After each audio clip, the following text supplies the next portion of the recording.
livre plein les oreilles.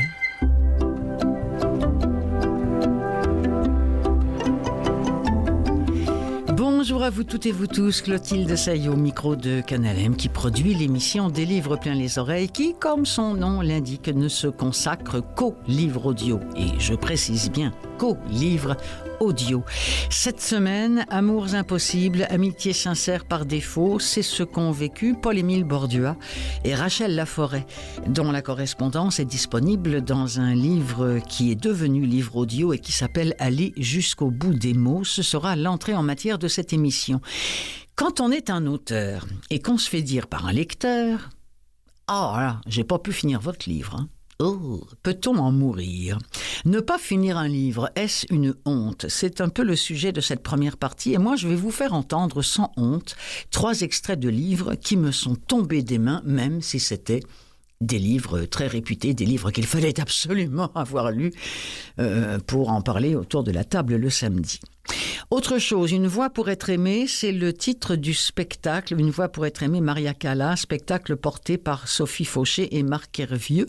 C'est devenu un livre et un livre audio. Le livre audio va sortir plus tard. Le livre, lui, vient de sortir depuis le 16 octobre chez Fides.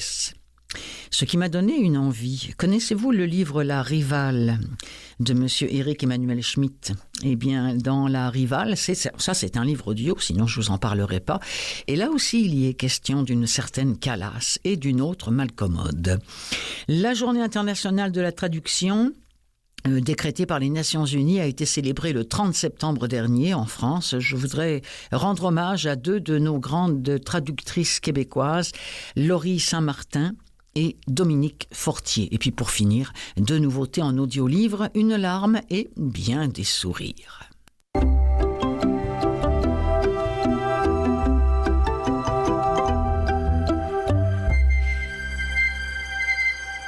Chacune de vos lettres, votre fidélité m'est d'un grand secours. Ne riez pas, méchante, c'est vrai. Pourquoi ? Il aurait fallu se connaître, s'aider l'un l'autre, s'aimer parfaitement pour employer de grands mots impossibles. Cette liaison délicate avec vous est pour moi comme la revanche du sort. Vous êtes gentille, Rachel, je corrige votre rêve et vous garde dans mes bras une éternité. Recevoir des mots comme ça, arrête-toi. Ça, c'est signé Paul-Émile Bordua, ça a été écrit le 18 juin 1956. Si vous trouvez ça beau, eh bien, réjouissez-vous. La correspondance entre Paul-Émile Bordua et Rachel Laforêt, qui est d'une singularité incroyable et qui est surtout le signe de ces amours impossibles, mais qui finalement deviennent de magnifiques amitiés. Et alors l'écriture, les chéris, l'écriture. Alors c'est de toute beauté, j'ai envie que vous en entendiez un extrait beaucoup plus long, et par une autre voix que la mienne, les voix, en l'occurrence, ce sera celle de James Heinemann et Rachel Gratton. Heinemann qui fait donc Paul-Émile Bordua et Rachel Gratton dans le rôle de Rachel Laforêt. Écoutez bien ça dure 4 minutes et c'est 4 minutes de bonheur, extrait de Aller jusqu'au bout des mots.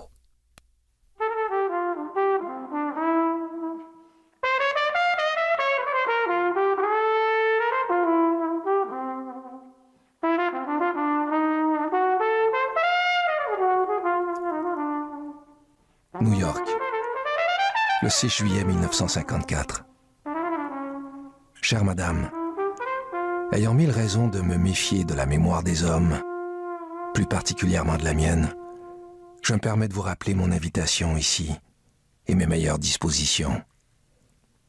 Vous avez été infiniment gentille de venir à ce vernissage impromptu, mais je garde le regret d'avoir eu si peu de temps à ma disposition.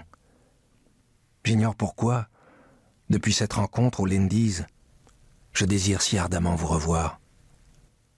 Je sens dans l'air entre vous et moi 1000 courants qui m'attirent. Et ces mirages, ce ne sont sans doute que des mirages, ont un immense pouvoir de séduction. Je ne sais pas, je deviendrai peut-être un très mauvais ami, mais j'ai un grand besoin de vous mieux connaître. Paul. Montréal, le 25 juillet 54. Cher Monsieur Bordua, J'ai trouvé votre lettre en rentrant de vacances.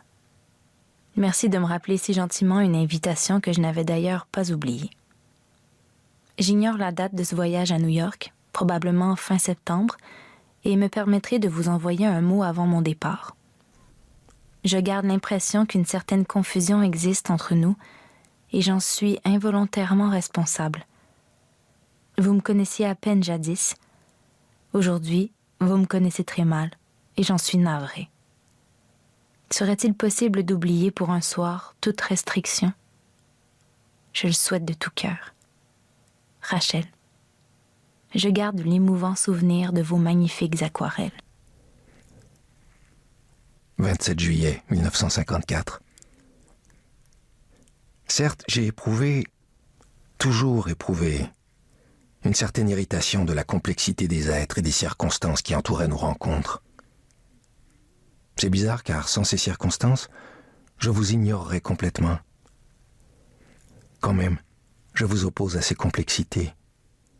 Votre présence suscitait deux désirs contraires. Le premier, de pouvoir vous entendre, vous parler à cœur ouvert, et la certitude que dans cette condition, une entente profonde naîtrait entre nous. L'autre désir, de vous accepter dans les conditions des rencontres et de jouer le jeu irritant des circonstances. Je n'ai plus qu'un désir, celui de vous mieux connaître. Soyez assurés d'être reçus en toute humilité, en toute franchise, en toute candeur. Pardonnez-moi si j'ai pu vous déplaire. Paul. Montréal, août 54. Cher Monsieur Bordua, je ne suis pas tout à fait assurée que votre lettre demandait une réponse. Tant pis. Je penserai une fois de plus que j'aurais dû m'abstenir. Je vis à peu près comme une taupe depuis quelques années. Je n'ose bouger. Chaque fois que j'ai pris une décision dans le passé, c'était à mon désavantage. J'accumule les sottises dès que je prends parti. Le résultat? Tout acte spontané m'apparaît maintenant comme une gaffe, une erreur. Ainsi, je déchire immédiatement la première lettre que je vous écris. En revanche, la seconde a du mal à se tenir en équilibre. Vous froncez les sourcils. Tout cela est tellement contraire à votre nature. Mais je n'y puis rien. Rachel.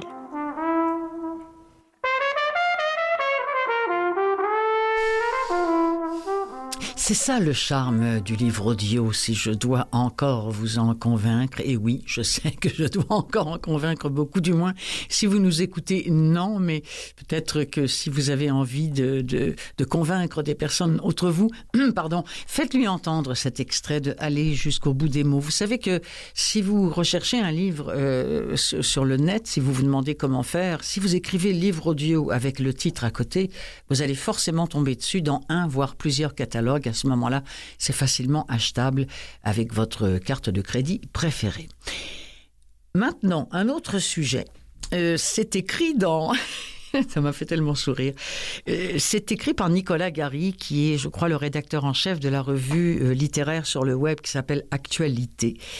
Et il écrit « Voilà quelque temps, au détour d'un festival littéraire, j'ai cru qu'elle allait se liquéfier. Elle, c'était une romancière avec un brin de notoriété, on comprend que c'était quelqu'un de très connu, qui, devant sa pile à dédicacer, entendit cette lectrice lui asséner « J'ai hésité pour le nouveau parce que le précédent, déjà, je l'avais pas fini. » Blême, cadavérique, exsangue, derrière sa table, Madame l'autrice, on aurait hurlé au meurtre sur sa personne. Et là, il nous dit, le monsieur, écoutez, moi, mon rôle, c'est de lire des livres. Je suis journaliste en littérature. Mais il dit, j'en abandonne forcément et c'est un petit peu normal. Mais vous qui nous écoutez en ce moment, est-ce qu'il vous arrive souvent de laisser tomber des livres que vous commencez? Et si oui, est-ce que vous vous sentez coupable ou pas? Eh bien, il dit « Aucun lecteur au monde ne devrait vivre avec cette idée qu'il faut finir son livre et j'abonde tellement avec lui. Un peu comme mamie qui vous obligeait à finir votre assiette. Vous n'êtes pas obligé, c'est pas... Tu comprends, c'est pas parce qu'à côté de vous, il y en a qui aiment les endives cuites que vous êtes obligé de bouffer des endives cuites. Enfin, eh bien, les bouquins, c'est pareil. Il y en a moi, je ne jure que par Victor Hugo, Maupassant m'énerve un peu. Bon, eh ben, je vais bouffer du Victor Hugo. Non, mais sérieusement, là, je voudrais peut-être un petit peu plus sérieuse. Mais c'est vrai que non, on n'est pas obligé de ne pas laisser tomber le bouquin. C'est pas anormal donc si ça vous arrive. Alors je vous en supplie, arrêtez de vous sentir coupable quand vous allez déposer le bouquin sur votre table de nuit et qu'il va prendre la poussière. Personnellement, il y en a plusieurs qui me sont tombés des mains et pourtant des bouquins dont on disait c'est beau, c'est beau, c'est beau. Par exemple, la tétralogie de Elena Ferrante sur cette amitié entre deux fillettes à Naples. Je n'ai jamais pu dépasser la page 100 du tome 1, qui m'avait pourtant été offert gentiment par un ami qui ne connaissait pas le contenu du livre, mais qui me l'avait offert pour le titre, L'amie prodigieuse. Mais rien à faire, mon ami, je n'ai jamais pu lire la fin du tome 1, ni les tomes 2, 3 et 4, dont voici un extrait, parce que je sais que la plupart d'entre vous ne comprennent pas que je ne puisse pas aimer les bouquins de Madame Ferrante. Ben oui, les bouquins de Madame Ferrante, ils me tombent des mains ou des oreilles.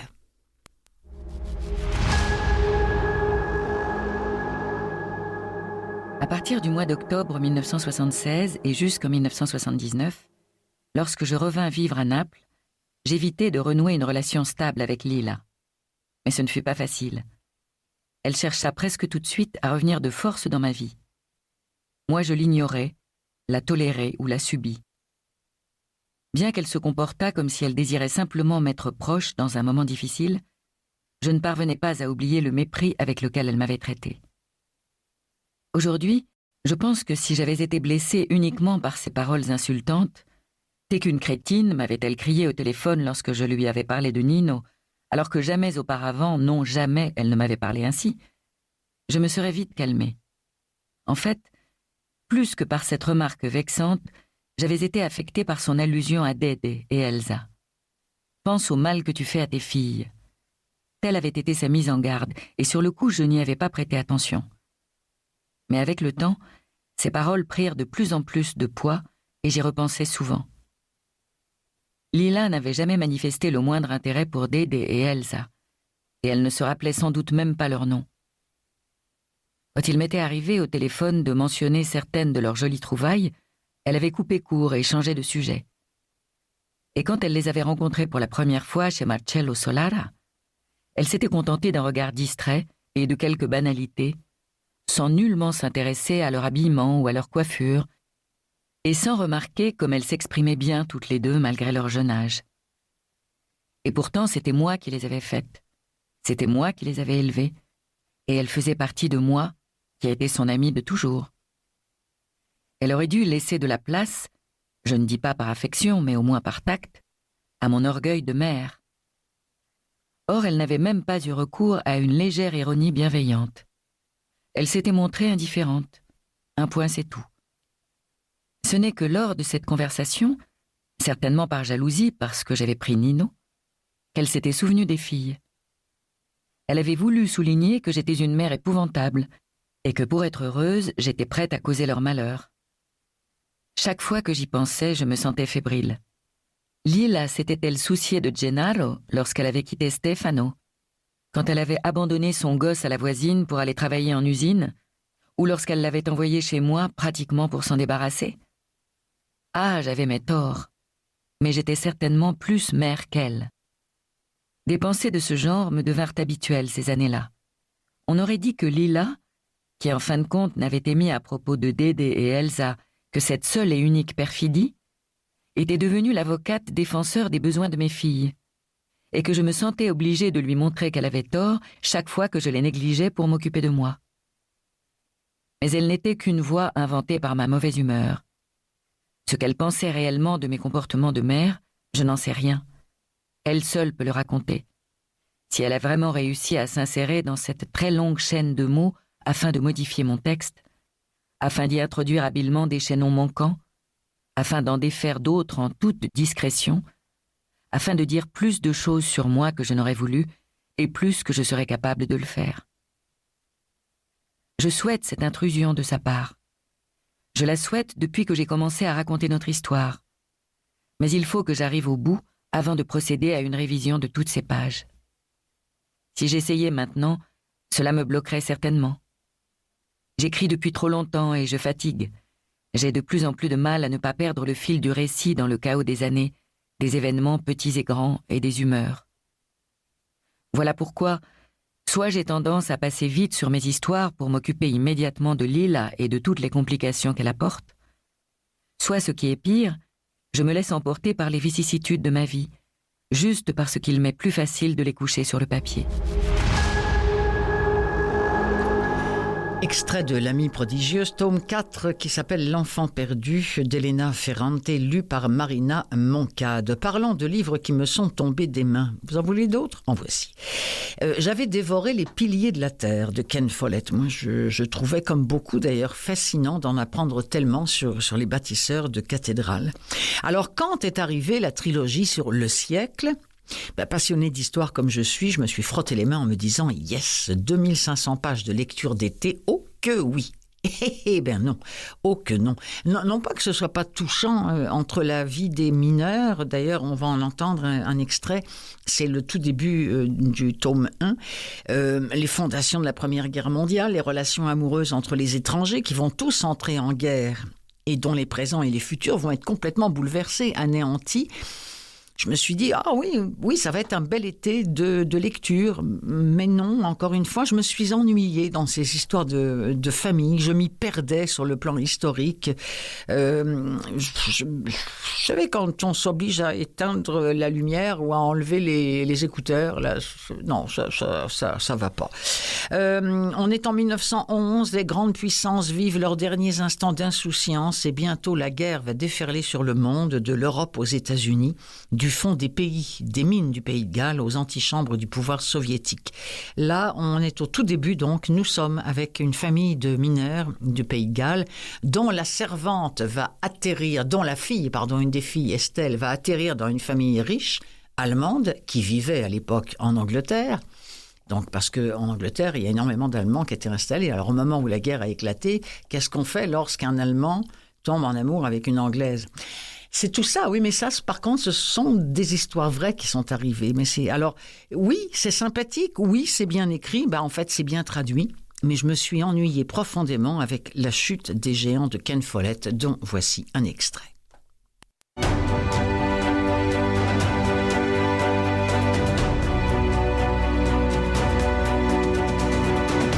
Chapitre 1. 22 juin 1911. Le jour où le roi George V fut couronné à l'abbaye de Westminster à Londres, Billy Williams descendit pour la première fois à la mine à Aberrowen, dans le sud du pays de Galles. En ce 22 juin 1911, Billy fêtait ses 13 ans. Son père le réveilla. La méthode de Da était plus efficace que tendre. Il lui tapota la joue à un rythme régulier, fermement, avec insistance. Billy dormait à poings fermés, et pendant quelques instants, il essayait de l'ignorer. Mais les petites claques continuaient impitoyablement. Il en éprouva un élan de colère, puis se rappela qu'il devait se lever, qu'il voulait même se lever. Il ouvrit les yeux et s'assit d'un bond. « 4 heures !» annonça Da avant de sortir de la chambre et de descendre bruyamment l'escalier de bois. Aujourd'hui, Billy commençait à travailler. Il serait apprenti mineur, comme la plupart des hommes de la ville l'avaient été à son âge. Il regrettait de ne pas se sentir tout à fait dans la peau du personnage. Mais il était bien décidé à ne pas se ridiculiser. David Crampton avait pleuré la première fois qu'il était descendu au fond, et on l'appelait encore Dai Ouin-Ouin, alors qu'il avait déjà 25 ans et était la vedette de l'équipe de rugby de la ville. En ce lendemain du solstice d'été, la petite fenêtre laissait passer la lumière claire de l'aube. Billy se tourna vers son grand-père, allongé à côté de lui. Les yeux de Grumper étaient ouverts. Il était toujours éveillé quand Billy se levait. Il disait que les vieux, ça ne dort pas beaucoup. Billy sortit du lit. Il ne portait que son caleçon. Par temps froid, il gardait sa chemise pour dormir, mais cette année-là, la Grande-Bretagne bénéficiait d'un bel été, et les nuits étaient douces. Il tira le pot de chambre rangé sous le lit et en ôta le couvercle. Tout en se servant du pot, Billy regarda par la fenêtre. Il ne voyait que le crassier, une montagne de résidus de broyage gris ardoise, déchets de la mine de charbon, essentiellement composés de schiste et de grès. Le visage du monde au second jour de la création, songea-t-il, avant que Dieu ne dise que la terre se couvre de verdure. Une brise légère soulevait la fine poussière noire du terril qui se déposait sur les rangées de maisons. Il y avait encore moins de choses à voir à l'intérieur de la pièce. Une chambre exiguë au fond de la maison, sans miroir, où tenait à peine un lit d'une personne, une commode et la vieille malle de Grumper. Sur le mur, une broderie au point de croix proclamait « Crois au Seigneur Jésus-Christ et tu seras sauvé ». Une porte ouvrait sur le palier, l'autre sur la chambre de devant, à laquelle on accédait en traversant celle-ci. Elle était plus vaste, assez spacieuse pour abriter 2 lits. C'était là que dormaient Da et Mam et les sœurs de Billy, bien des années plus tôt. L'aînée, Ethel, avait quitté la maison à présent, et les 3 autres étaient mortes, l'une de la rougeole, la deuxième de la coqueluche et la dernière de la diphtérie. Extrait de Le siècle, tome 1, La chute des géants de Ken Follett, c'est lu par Vincent Violette. Je précise que ce n'est pas moi qui fais le choix des extraits, je vous diffuse ce qu'on me donne. Et là, je regrette toujours qu'on soit pas un petit peu plus dans le débat, quoi, dans les choses intéressantes, parce que là... Enfin bon, bref, ça vous donne quand même une petite idée de ce qu'est la chute des géants. Vous avez sans doute entendu parler de Calas, une voix pour être aimée, portée brillamment sur scène par Sophie Fauché et également Marc Hervieux. Une histoire à la fois romanesque et déchirante et bien sûr appuyée par la musique et des archives qui nous transportent au cœur même de l'univers de la Passionnariat. Eh bien, sachez, si vous avez raté le spectacle, qu'il existe maintenant un livre sur papier de cette pièce de théâtre là, si on peut appeler ça comme ça, Une voix pour être aimée, Maria Callas de Anne Briand et Sophie Fauché. Et je me suis dit, tiens, sur la Callas, est-ce qu'il y aurait peut-être un livre audio ou 2 ? Non, ça je vous dis tout de suite, il n'y a aucune biographie, je n'en ai absolument pas trouvé, c'est raté. Par contre, je me suis souvenu de ce livre d'Éric Emmanuel Schmitt qui s'appelle La Rivale, qui est sorti l'année dernière, à l'automne dernier. On va en écouter un extrait.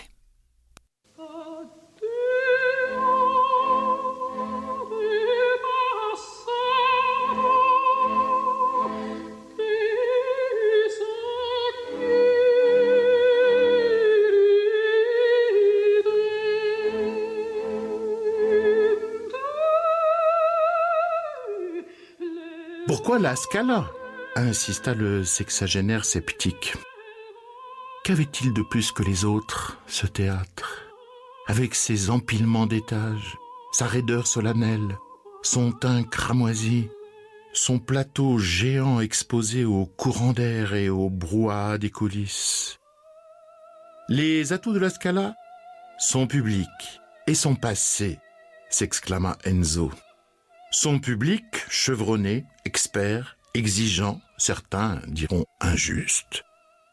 Son passé, car l'excellence attire l'excellence.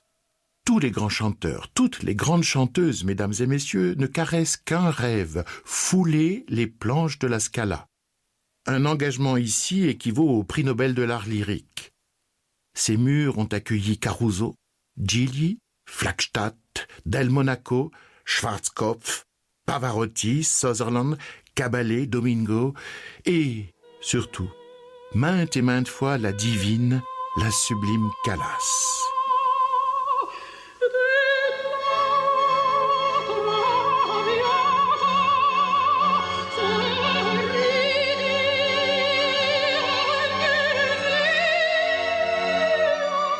Un étrange bruit retentit au parterre, quelque chose comme un crachat. Des gens se retournèrent. Seule une vieille femme se trouvait là, assise, fixant le rideau de scène. Ils avaient dû se tromper. Maria Callas, poursuivit Enzo, donna plusieurs de ses rôles majeurs à la Scala, dont celui de Violetta dans la Traviata, un moment historique. En quelle année s'enquit le sexagénaire? Il tente de me piéger, songea Enzo. Il me presse de questions, non pour obtenir des informations, mais pour démontrer mon insuffisance. 1955, mai 1955, sous la direction du chef Carlo Maria Giulini. Le cinéaste Luchino Visconti avait mis Maria Callas en scène. Jamais on n'assista à une plus saisissante incarnation. Encore le bruit d'un crachat. Enzo pivota et scruta une à une les rangées de l'orchestre. À première vue, personne n'entourait la vieillarde. Quelqu'un se camouflait-il entre les fauteuils plaqués au sol? Confiant dans les agents de sécurité, Enzo balaya la question et se résolut à continuer. On raconte que, durant l'air Addio del Passato, au 3e acte, alors que sur l'aigu final les sopranos ordinaires s'appliquent à lancer une note ravissante qui flatte leur timbre, Maria Callas, elle, risquait un son laid, parce qu'elle y voyait un cri, le sanglot d'une mourante, la détresse d'une malade ravagée par la tuberculose. Elle n'avait pas le choix. Si elle avait essayé de faire joli, on se serait rendu compte que sa voix était épouvantable. Plus de doute, la répartie émanait du parterre.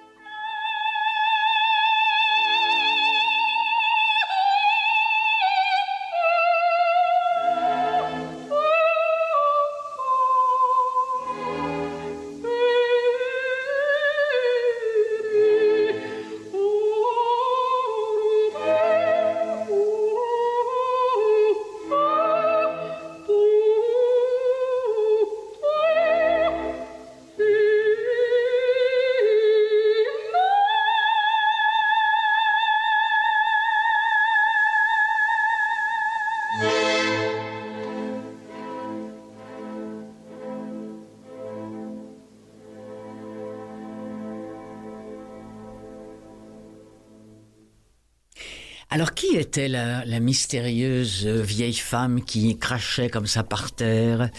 Eh bien, elle s'appelait Carlotta Berlumi. C'est un nom qui ne vous dit rien, sûrement à moi non plus. Eh bien, elle a toujours prétendu qu'elle chantait beaucoup mieux que la Callas. Mais que malheureusement, lorsque la Callas était arrivée dans le décor, eh bien, elle l'avait complètement pilonnée, dis donc, la vieille. Et elle n'en a jamais, démenti tout ça, et elle s'est battue toute sa vie pour qu'un jour on sache que Carlotta Berlumi avait existé.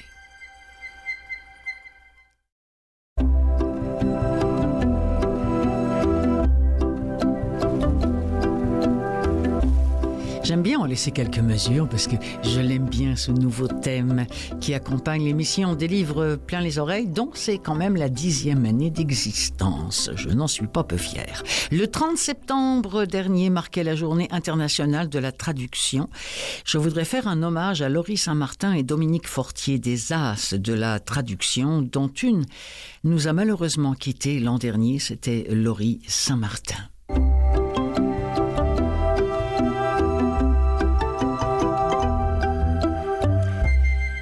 Oui, il est présentement admis que la traduction occupe une place centrale dans l'histoire culturelle mondiale. D'ailleurs, toutes les applications maintenant qui nous permettent de tout traduire en plein de langues et qui nous rend paresseux à l'idée d'étudier des langues, ça nous le prouve. Bon, en littérature, il est admis qu'on peut difficilement dissocier auteur de son traducteur.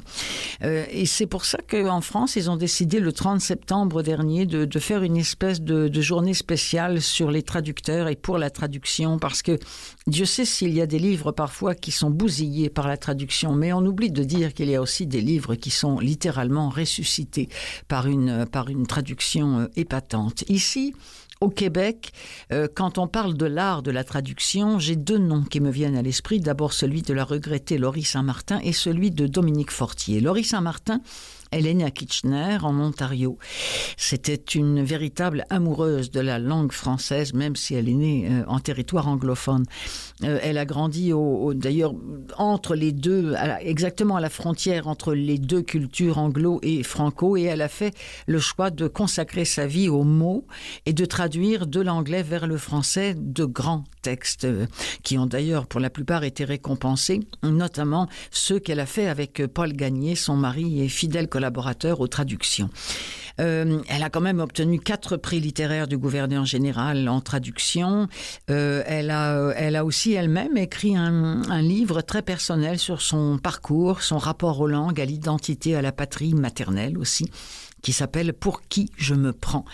Rappelons que Laurie Saint-Martin est décédée subitement à Paris le 22 octobre 2022. Autrement dit, si cette année vous écoutez l'émission un 22 octobre, eh bien ça fait exactement 2 ans. Voici un extrait d'un des nombreux livres qu'elle a traduits, c'est « État de terreur ». Ce livre est coécrit par Louise Penny et nul autre que Hillary Clinton. Je vous en reparle après, on écoute l'extrait.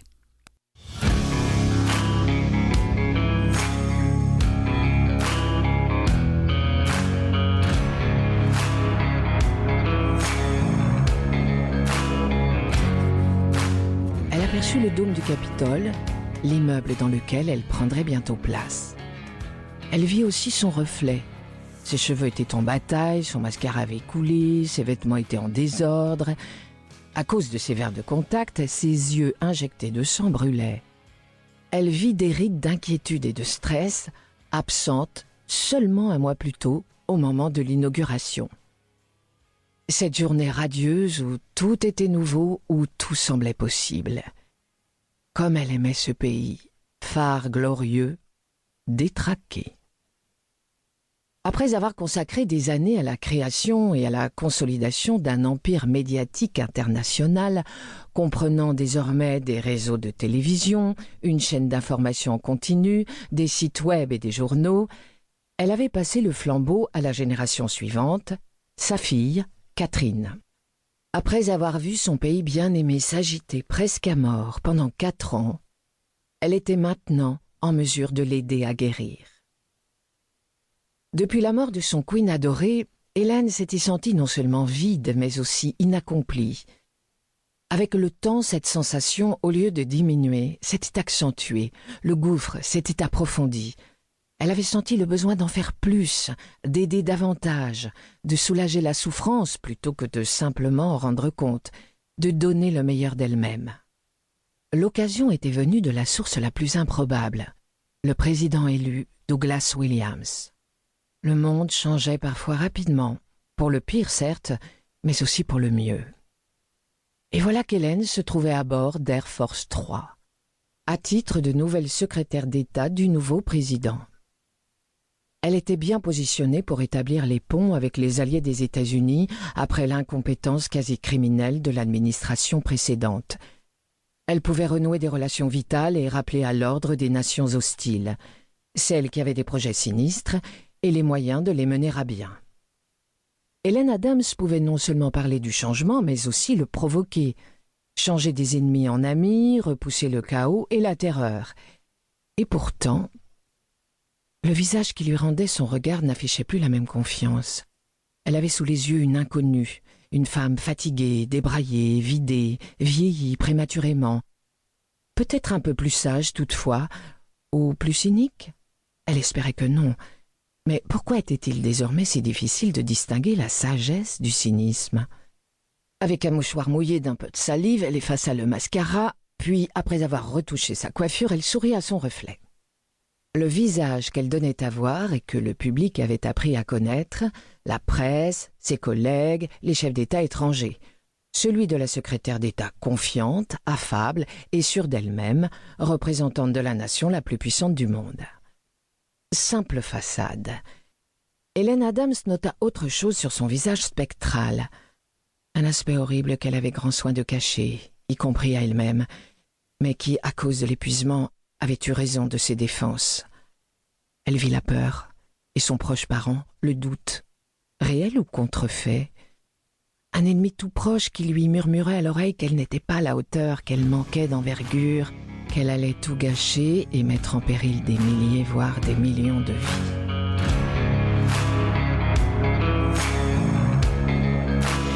On se souviendra ici que Madame Hillary Clinton a été la 67e secrétaire d'État américaine et c'est ce qui lui a donné envie, appuyée par Louise Penny, d'écrire ce roman dont on vient d'entendre un extrait, État de terreur. Un autre, je vous reprécise, qui a été traduit par Laurie Saint-Martin. Alors une autre artiste de la traduction au Québec, c'est Dominique Fortier, qui est elle-même une autrice et on se souvient ici qu'elle avait reçu le prix Renaudot pour son livre Les villes de papier. Il y a eu d'autres livres qu'elle a écrits, du bon usage des étoiles, c'était en 2008 déjà. 2008, j'en reviens pas. Les larmes de Saint-Laurent, La porte du ciel, Les villes de papier, je viens d'en parler. Il y a eu Les ombres blanches, Quand viendra l'aube, et puis Au péril de la mer, ça s'est sorti chez Alto en 2015 et ça existe en version audio lue par la très grosse voix de Bruno Marsil. Je ne sais pas si ça vous dit quelque chose, comédien. Il joue dans Stat. Si vous connaissez Stat, vous ne connaissez pas Stat, enfin, Radio-Canada. Oh là là là là, c'est terrible. Mais enfin bon. Allez, je vais vous présenter un extrait de ce livre-là qui s'appelle Au péril de la mer, lu par Bruno Marsil. Et ça a été écrit par Dominique Fortier, qui n'est pas que traductrice.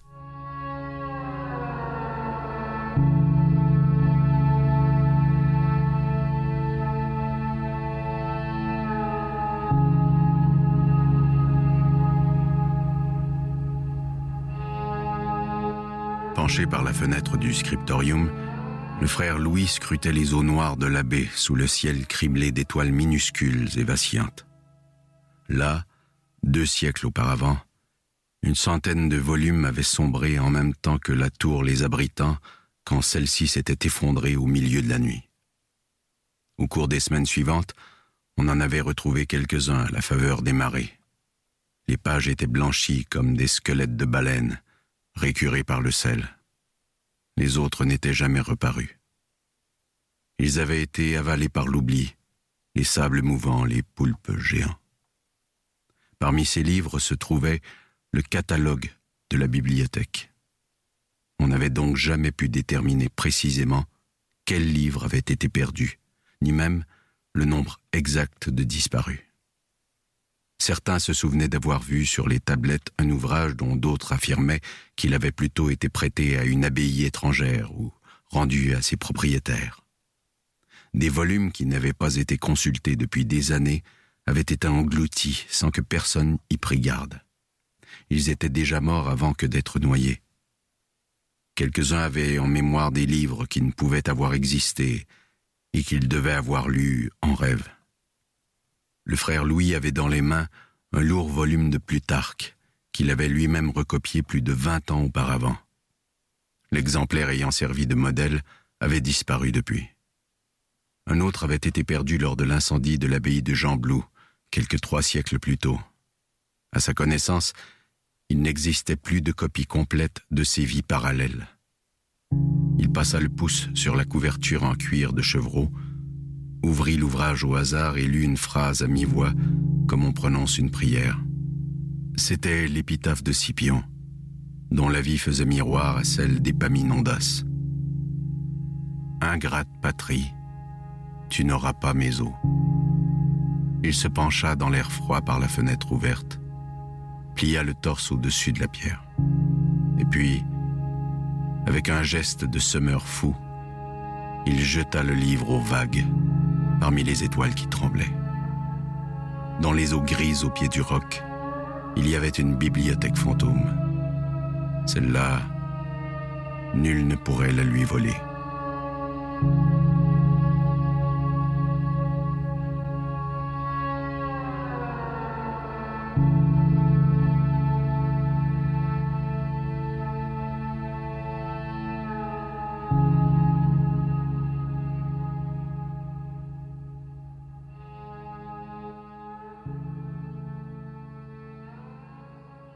Au péril de la mer, extrait donc un livre de Dominique Fortier lu par Bruno Marcil. Alors Dominique Fortier qu'on a connue comme autrice, comme par exemple avec ce livre-là, Au péril de la mer, mais qui est aussi une excellente traductrice. La preuve, ce livre, Hotel Lonely Hearts. Vous savez, je vous ai parlé en première partie de ces livres qui me tombent des mains. Ben celui-ci, je l'ai lu 2 fois plutôt qu'une.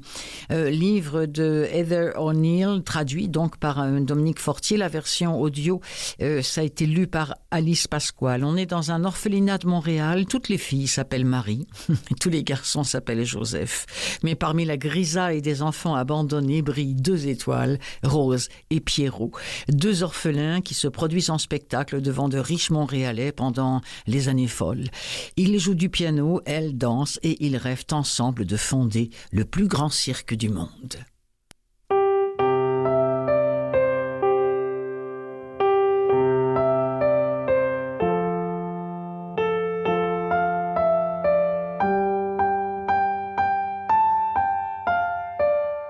Il marcha vers un grand piano brun qu'on avait fait rouler jusqu'au centre de la scène.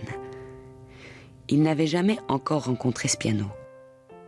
Il s'installa sur le banc, courba la tête au-dessus du clavier et remua les doigts au-dessus des touches avant de les effleurer comme pour se réchauffer.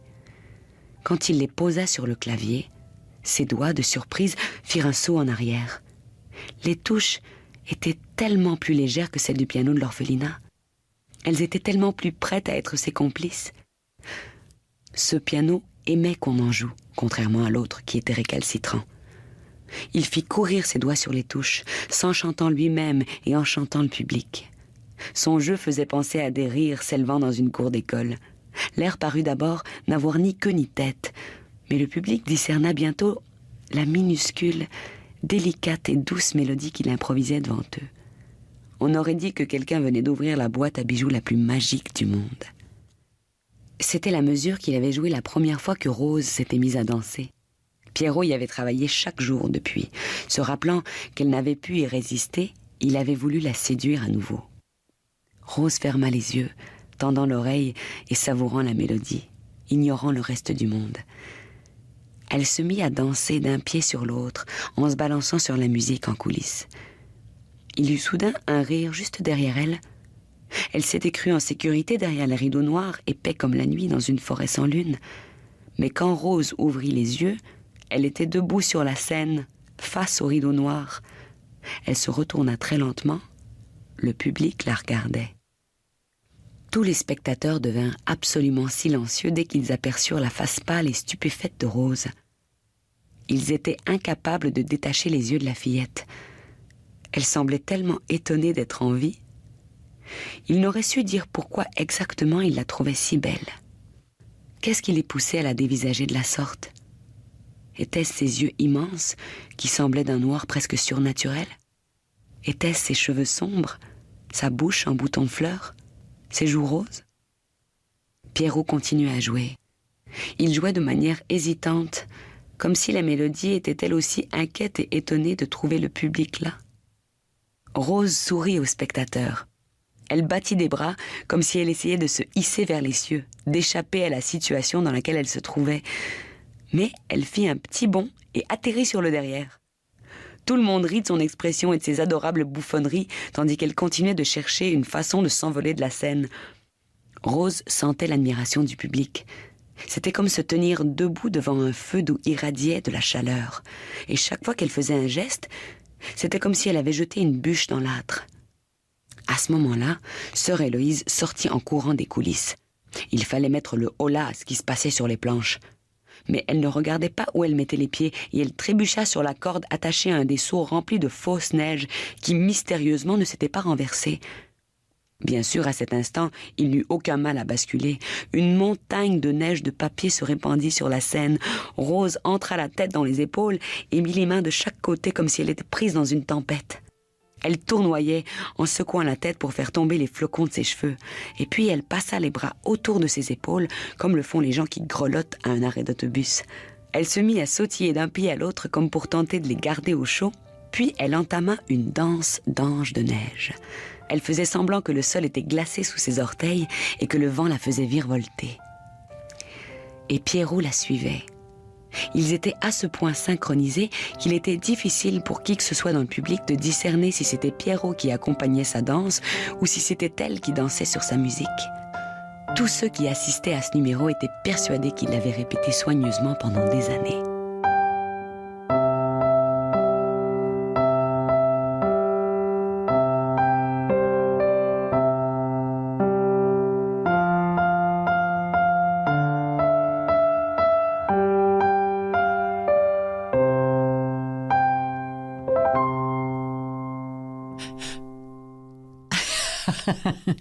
C'est beau, hein? C'est beau, c'est beau, c'est beau. Je pense que je vais le relire une troisième fois. Hotel Lonely Hearts de Heather O'Neill. C'est traduit par Dominique Fortier dont je parlais précédemment. Eh bien, c'est l'heure des nouveautés.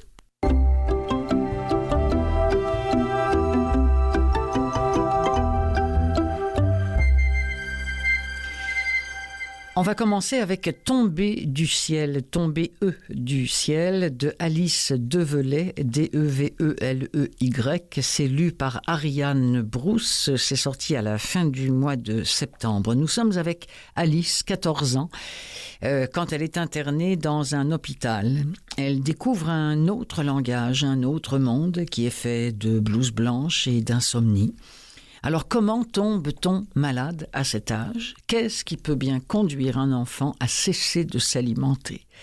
Entre ces murs où elle subit des traitements absolument révoltants, Alice rencontre d'autres filles comme elle, tombées du ciel.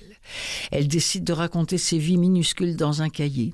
Écrire devient un moyen de ne pas oublier et surtout de résister. C'est un roman d'amitié, d'adolescence et de révolte. Voici d'Alice Develey un extrait de Tomber du ciel, lu par Ariane Brousse.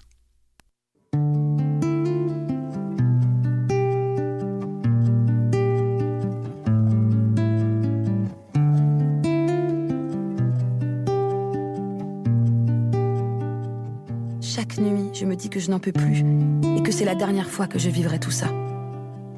Mais chaque nuit, la souffrance revient telle une insomniaque et je regarde les heures s'écouler sur mes joues salées.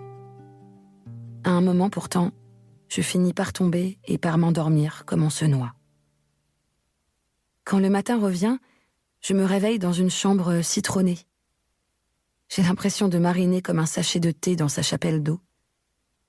Tout est si chaud. J'aimerais rester là, inerte, à infuser dans les effluves du soleil. Mais il ne faut pas. Je me lève et resserre le cordon de mon pantalon qui a glissé dans mon sommeil. Je m'époussette les cheveux, défais leur paquet de nœuds et pose le front contre la vitre qui ne s'ouvre que de 3 doigts. Une fine buée s'étire contre ma peau. C'est l'hiver. De l'autre côté de la terrasse grillagée, j'aperçois les feuilles de quelques arbres qui menacent de tomber. Parfois je rêve d'être comme elle. Quel bonheur ce serait là, disparaître. C'est bientôt l'heure. Je renifle une odeur âcre de petit déjeuner. Je vois déjà les cruches sur la table, le pain au goût de suur, le beurre qui suinte comme du pu sur les tartines, les couteaux au bout rond, les madeleines oranges dans leur plastique blanc. Je sens le relent du café moite collé au bol froid. Mes dents grincent sous ma langue. Je sais que je ne toucherai à rien. Des nuages cotonneux se sont détachés ici et là au milieu des pavillons blancs. Il faut y aller, sinon ils vont venir me chercher. Et ça ne se termine jamais bien quand ils le font. Mais je ne bouge pas. Je suis épuisée. Je reste là, à regarder un pigeon volter au milieu des herbes. On ne soupçonne pas la vie à hauteur de fenêtre. Tout ce qu'on y voit, tout ce qui s'y fait, toutes ces histoires jamais racontées, comme la mienne. Qui imaginerait qu'une fillette dort ici, derrière cette barricade de clés? Si l'on est amené à passer devant, on se dit qu'il s'agit d'un service comme un autre, puisqu'on est dans un hôpital et qu'on y soigne des patients. Mais celui-ci ne devrait pas exister. Plus qu'un endroit, il vaudrait peut-être mieux parler d'une machine à broyer les enfants. De 12 à 16 ans, tous ceux qui y passent en ressortent cassés. Moi, je refuse de devenir l'un d'entre eux.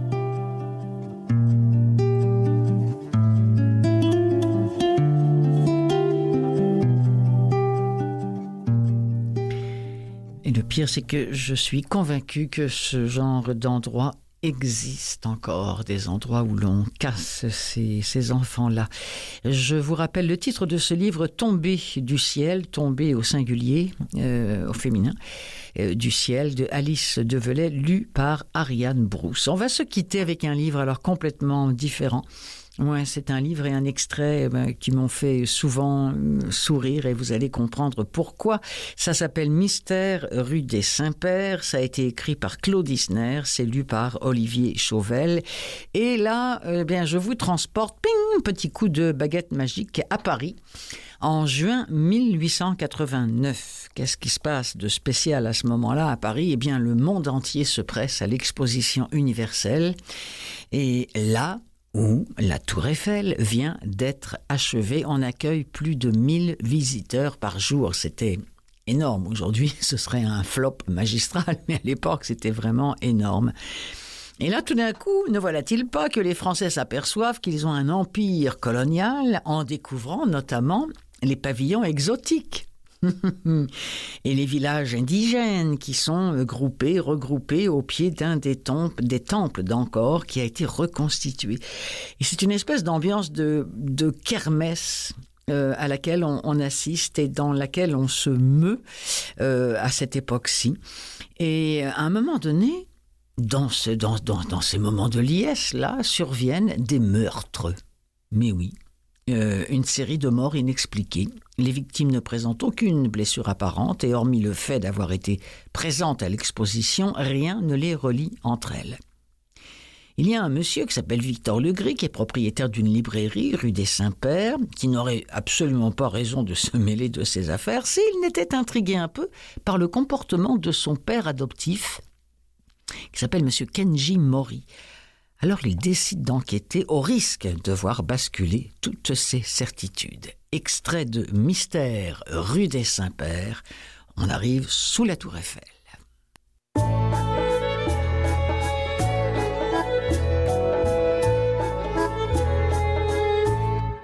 Ah, Madame Patineau, quel mois de juin! De quoi fondre! Ça ne te ferait pas de mal, marmonna Eugénie. Vous allez loin, Madame Patineau? À l'expo. Ces trois diables ont supplié ma sœur de les y emmener. Oh, ma pauvre, vous êtes de corvée. Vous n'avez pas peur, tous ces étrangers? Moi, je voulais voir le cirque de Buffalo Bill à Neuilly. Il y a de vrais peaux rouges qui tirent de vraies flèches. Hector assez. Ah, c'est joli. Il a enfilé des chaussettes de 2 paroisses, une blanche, une grise. Il arrive, ma tante, il arrive. Tiré par 3 chevaux flegmatiques, l'omnibus A s'immobilisa le long du trottoir. Hector et sa sœur se ruèrent vers l'Impériale. « On voit tes pantalons !» lança Hector. « Ce que je m'en fiche, de là-haut, c'est aux pommes !» rétorqua la fillette. Assise près de Gontran, qui ne la lâchait pas d'un pouce, Eugénie pensait que l'on passe les pires moments de son existence dans les transports en commun. Elle détestait se déplacer, être seule, perdue, pareil à une feuille morte flottant au gré du moindre souffle. « Vous vous êtes offert une nouvelle toilette ?»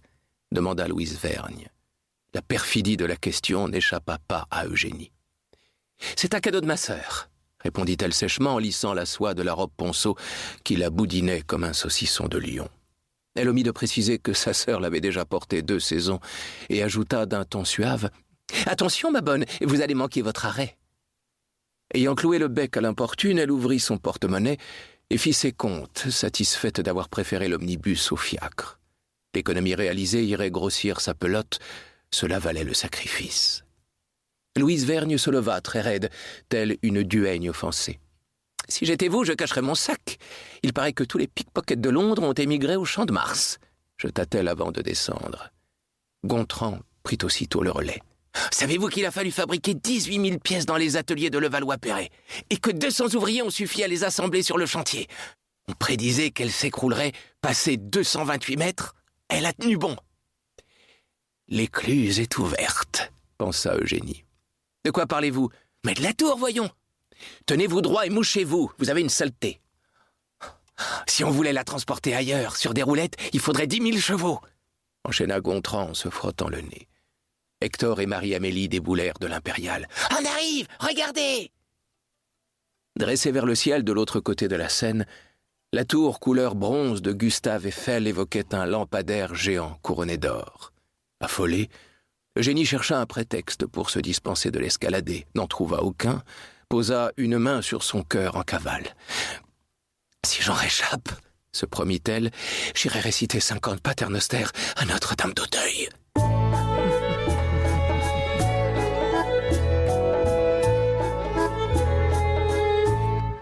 Puis voilà une lecture vivante, celle d'Olivier Chauvel lisant Le mystère rue des Saints-Pères, un autre livre audio disponible et produit chez Lizzie. Voilà, et c'est ce qui vient conclure cette émission des livres plein les oreilles.